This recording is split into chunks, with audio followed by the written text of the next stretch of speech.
You knew what the royal family was. She almost acts surprised. Yeah. She was like, I didn't know you were a prince. And you're like, really, bitch? You knew who your casting directors were, and you didn't know he was a prince? Yeah, this isn't like an Anne Hathaway movie from 2002. Narcissism. Isn't the royal family were really terrified of Harry getting married to her because she's a baked-in mad narcissist. Meghan Markle has faced an international backlash all week, with celebrities now weighing in on both sides of the Atlantic, by the way, about her botched brand relaunch. First, look at her being openly mocked and challenged by Jack Osborne in this appearance on the Bert Kreischer podcast. Meghan Markle and Prince Harry want to do a podcast with you. Do you do it? I would do it because I would have some interesting questions for him and her, actually. I'd want to know, like, well, you knew what you were getting into. You knew what the royal family was. She almost acts surprised. Yeah. She was like, I didn't know you were a prince. And you're like, really, bitch? You knew who your casting directors were, and you didn't know he was a prince? Yeah, this isn't like an Anne Hathaway movie from 2002. She's like, well, I don't go online. Wait, you're the prince? I just thought I found you at a coffee shop. And P-Dina joins me now. P-Dina, there is much more where that came from in just one moment. Plus, we're going to look at how she's now being challenged in the UK. But just to sum up, P-Dina, it really does feel like this week was another seminal moment in the decline of brand Meghan Markle, because these mainstream media outlets, which in the past would have been supportive, these celebrities like Gwyneth Paltrow just openly now being prepared to turn on her. They're not whispering these things behind her back. It's out there in the public domain.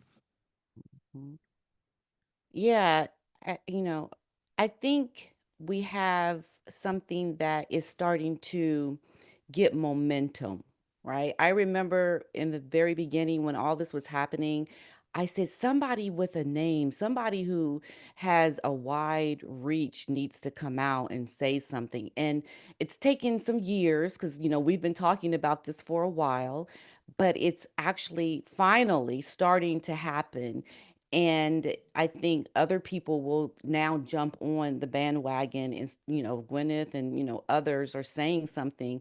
They're going to want to side with the majority of people and be brave and just say it, because Meghan has tried to intimidate and brand herself as someone to be a voice to reckon with. But no, people really are starting to see that they have to stand up against what is wrong. And it comes down to your behavior. It comes down to doing the right thing by people and just being a good person. You can tell by how Meghan has treated people personally in her own life to show you how she will treat people that are strangers. So don't fall for the fake facade of her trying to show that she's caring and loving towards strangers, when all you have to do is look at how she treats those closest in her lives. And I think celebrities are starting to see that now and wake up to it, because there's a lot of talk behind the scenes with famous people that we don't really hear from often in the public domain. And so these whispers are happening more and more, and the word is getting out there. And yeah, people are just going to slowly start to say something, and she'll eventually get the message when things don't really start going her way anymore. It is starting to happen. Totally. And the thing is, we know what celebrities are like, P-Dina, from our previous lives, and they are sheep. They follow the crowd. And so there's been a lot of talk for a long time behind the scenes. Oh, we don't really like what Prince Harry's doing with Meghan Markle here. But for a period, that wasn't the cool thing. The cool thing was to be supportive, especially when they had the endorsement of real game changers in the celebrity space like Oprah Winfrey and Ellen DeGeneres. What's so fascinating, of course, is that over the past 5 years, Ellen DeGeneres has completely fallen, exposed as a sort of Meghan Markle style bully, and Oprah actually had her reputation damaged because she didn't challenge the Sussex lies. But look, there's been a lot of criticism, as you would expect, from some outspoken celebrities here in the UK too, P-Dina.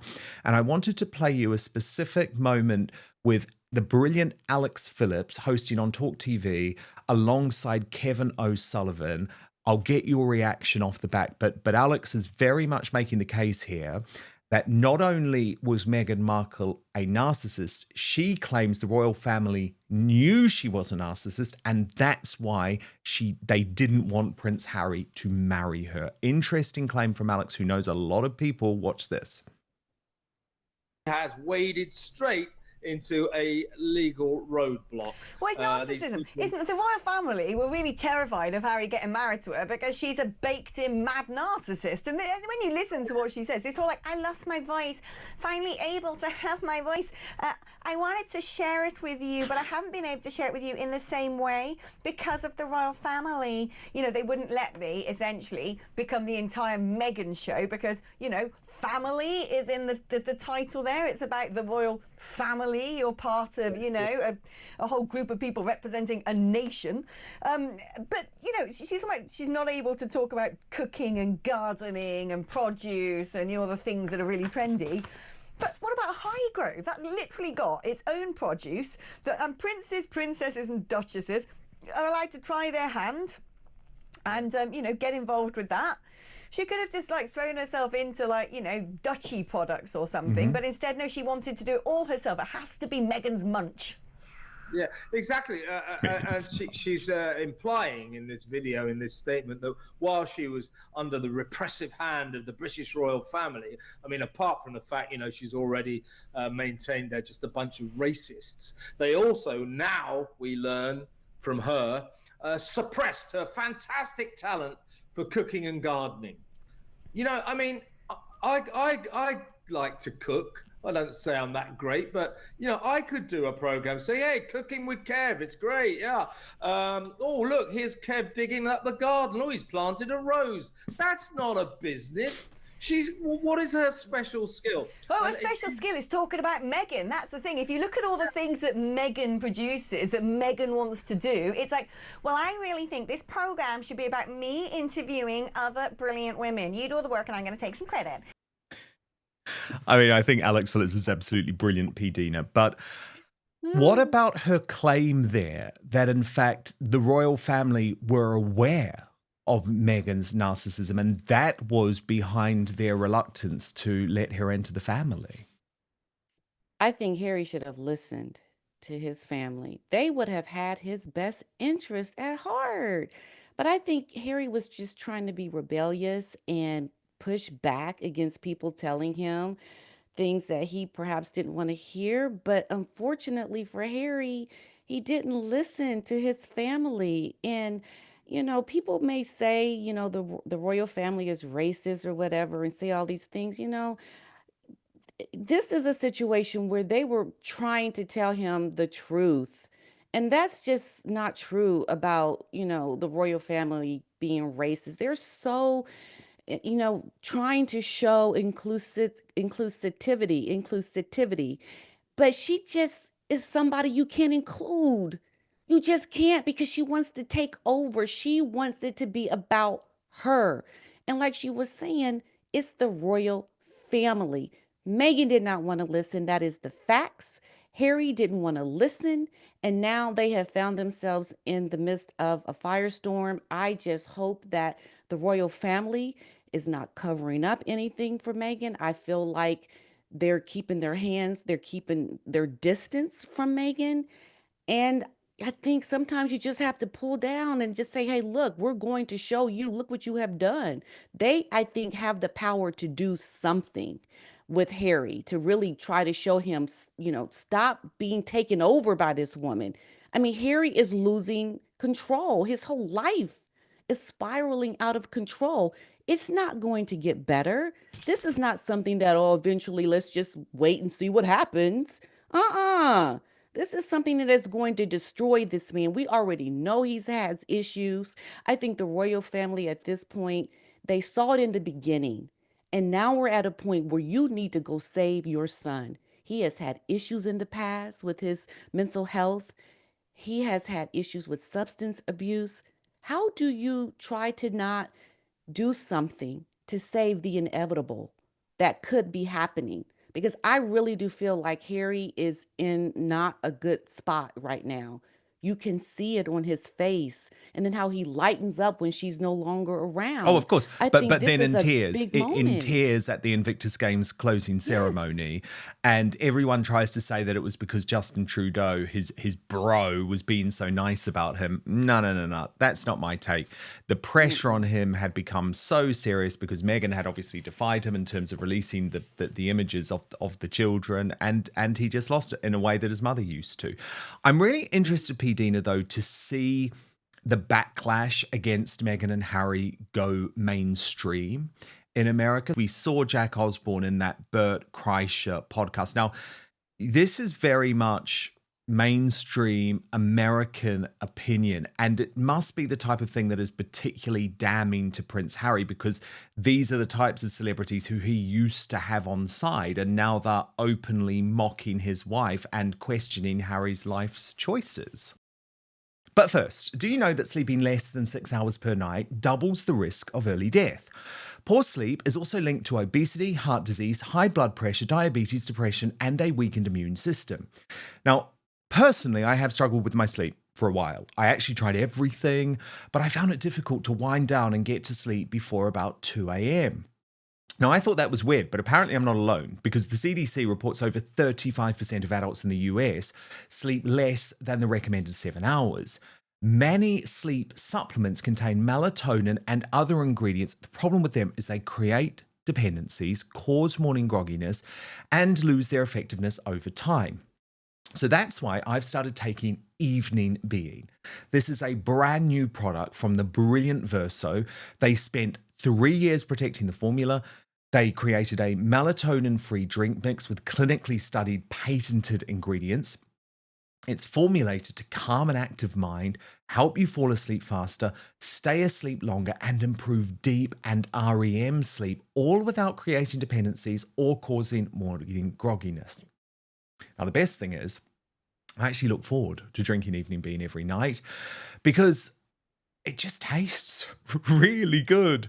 And by the way, it's great if you're vegan or keto as well. So click the link in the show description or head on over to evening.ver.so/outspoken. Use the coupon code outspoken at checkout to save 15% on your first order. Try Evening Bean tonight and wake up feeling refreshed tomorrow. That's evening.ver.so/outspoken and use the coupon code outspoken to save 15% at checkout. Really, really brilliant stuff. But now, back to the show. It's so often you get truth in comedy, right? And there's a lot of truth there. It is so true. I mean, come on, really? You knew. Come on. I hope, oh my goodness.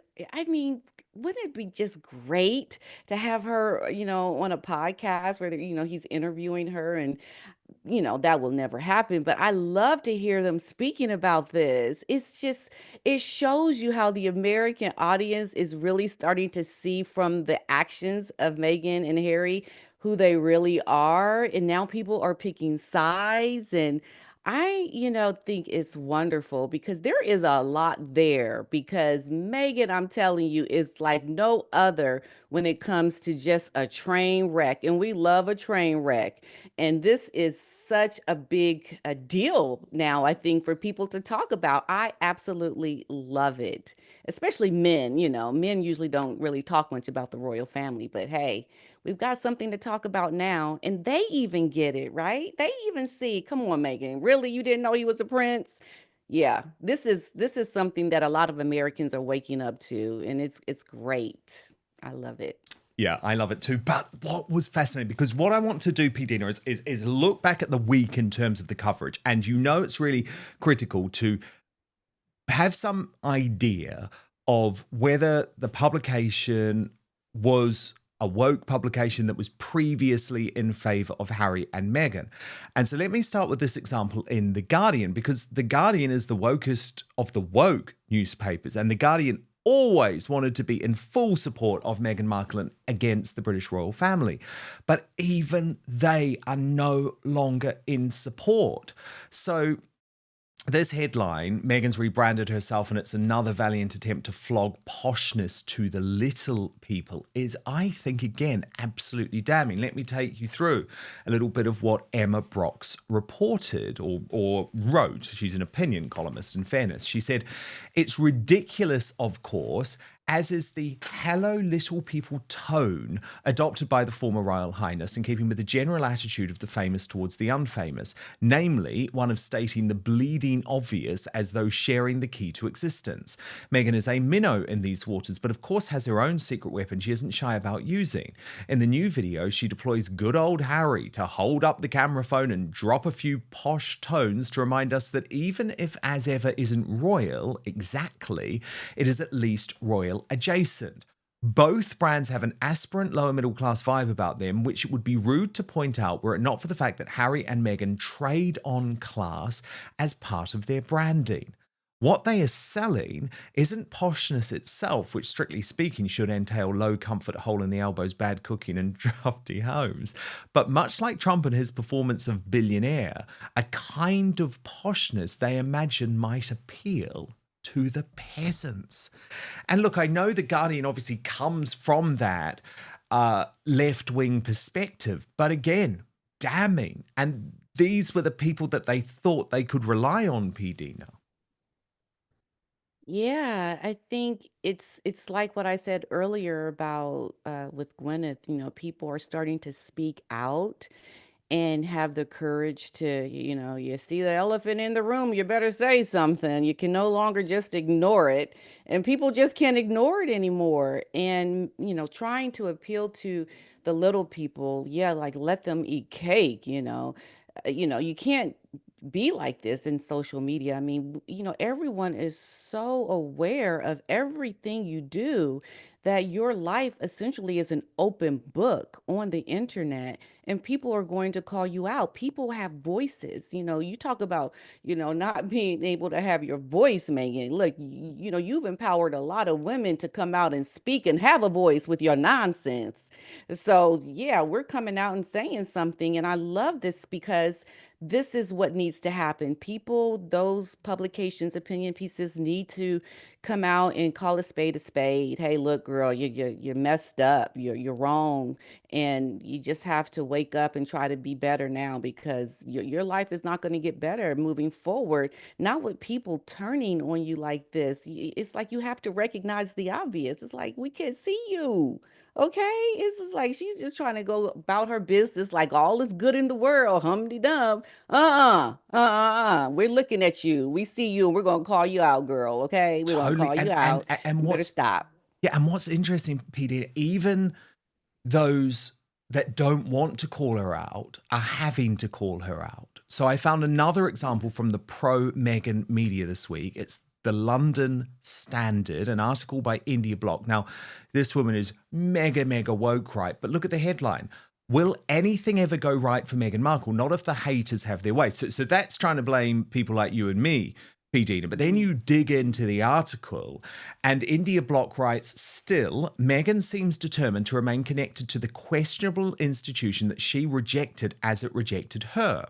Even on the other side of the ocean, she is still assisting in the project of applying a rosy haze of palatable jam-on scones nostalgia over the British Empire's redoubtable legacy. Now, of course, I totally disagree with India Block, who's like a royal-hating, British-hating writer. But what's interesting is that Meghan, again, is annoying her base because it's like, I thought you hated these guys. I thought you hated everything the Royal Institution was about, but this seemingly is what this brand is trying to get at. Yeah, she's trying to be that brand of royalty here in America, like trying to adopt her own kind of royal standard. But no, we have that already, and I don't think anyone's going to fall onto Megan's royal type branding. She is pretty much, I think, lost in what it is that she wants to do. She's trying to cling to something that she claims is was something bad for her, and people are not falling for it. I just find her to be really a hot mess, Dan. I think she has embarrassed herself beyond repair. And I just don't understand it. Like with what I wrote on X, it's like, don't you have money? Don't you have the wherewithal to do things the right way? It just seems so ghetto and not no class. Like you're trying to have class, but you don't. And it's like we see you don't, but you're like, I still do. And it's like, it's like I can't believe what I'm watching. It is so embarrassing at this point. It is. And It is. Well, actually, on that note, I did have to say my favorite headline of the week was from Mamma Mia, and the columnist who just wrote, I believe in my soul that Meghan Markle is trolling us and I'm eating it up. But the thing is, P-Dina, she's not. She is serious about it all. she's very serious. It's like that's why I said get your popcorn because we are watching a soap opera. She's living the Truman Show. We are watching her and she thinks she's doing one thing and we're seeing another. It is unbelievable. This is history making at its best. P-Dina, though, what I do want to call out is the pro Harry and Meghan media, though. There are a few outlets, believe it or not, that still remain propagandists for Harry and Meghan. They are the ones that literally get the phone calls and run this positive publicity. They sort of ignore reality. It's very, very bizarre. Omid Scobie has retired.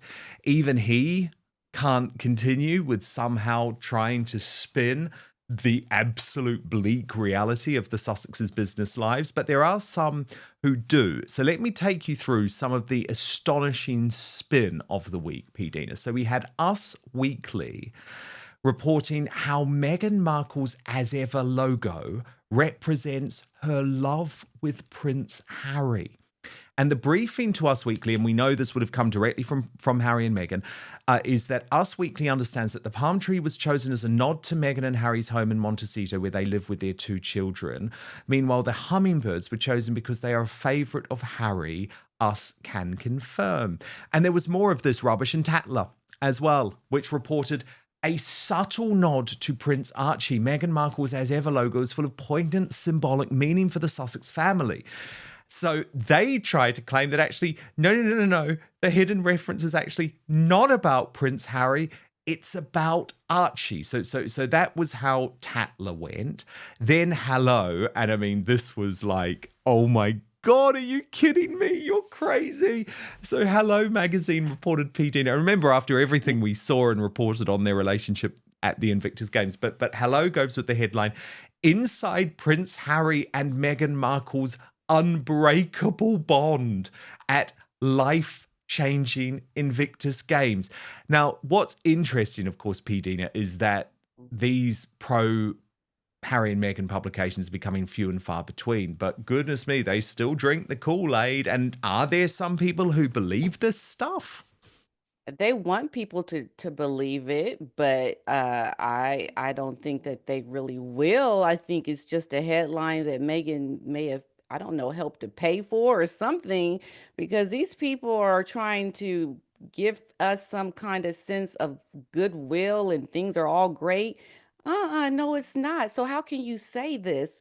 I think it's for the people that really don't pay attention, that are just reading certain headlines and are just kind of going with the flow. But the majority of people read right through that. And I think it's just Meghan trying to get herself some paid PR to sound good and to be a good person, to keep her essentially then in her delusion, to keep her there. These headlines, that's all that they're doing. They're just keeping her where she wants to be. She doesn't want to be in reality, because if you really wanted to succeed, you would listen to the people who are in the real world telling you something is wrong. You wouldn't try to cover it up with these nonsense headlines, because forever is never going to be Harry and Meghan. I can tell you that, because we already see the cracks now. Just keep talking your delusion. Well, that's what it is. Indeed. So, P-Dina, I actually just wanted to give these few propagandists that remain just a little reminder that it's actually the independent media that is now revealing the truth about Harry and Meghan. Obviously, you do so brilliantly on your channel. We do so here. And this was the coverage that dominated across the week of the Invictus Games on Outspoken that the MSM continues to ignore. Breaking right now, the cracks are starting to show at the Invictus Games. Angela Levin, what's your take? I was told by somebody who knows a lot, she keeps crying and saying to him, don't leave me, don't leave me. It looks sort of like she's clinging and like overwhelming him and everything. And she must be stifling. She needs so much attention. I heard about her being told to leave. There were issues with the sponsors. There is a lot behind the scenes that you don't see and hear about. I was told that she went to some considerable length to try to reel him back in because he's been making sounds about wanting to leave her. Why don't we just rename the Invictus Games the Me Games? Everything's totally fine with our marriage, folks. I've never been more convinced that there is serious trouble in the Sussexes' relationship. So, P-Dina, you don't need the mainstream media and these propagandists anymore, do you? Because we're going to be revealing the truth in the independent space. Because people talk, things are heard behind the scenes. There's always this chatter you don't hear about, and we come out and say what we've heard because there is a there, okay? So yeah, it's going to come out. They can keep trying to cover it up, but the truth is the truth. And your body language is always going to show us your real true feelings, even if you don't want it to, because it's there in your being. You can't cover it up. And Harry showed us that, yeah, there's definitely cracks. There's problems, and we see it. So they can't really cover it up. It's never going to work for them. But they're going to try, and it's fun to watch them try. That's what I say. Oh, yes, it is. And of course, for that truth, make sure you subscribe right here to Dan Wootton Outspoken and to P-Dina's brilliant channel too. And P-Dina, I look forward to speaking to you next week. All right. Thank you. Thank you so much.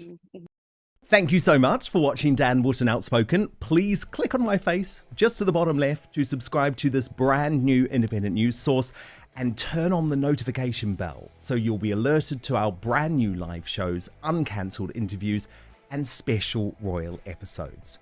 Outspoken is also now available as a podcast, so you can listen to the show every weekday on the go, wherever you are.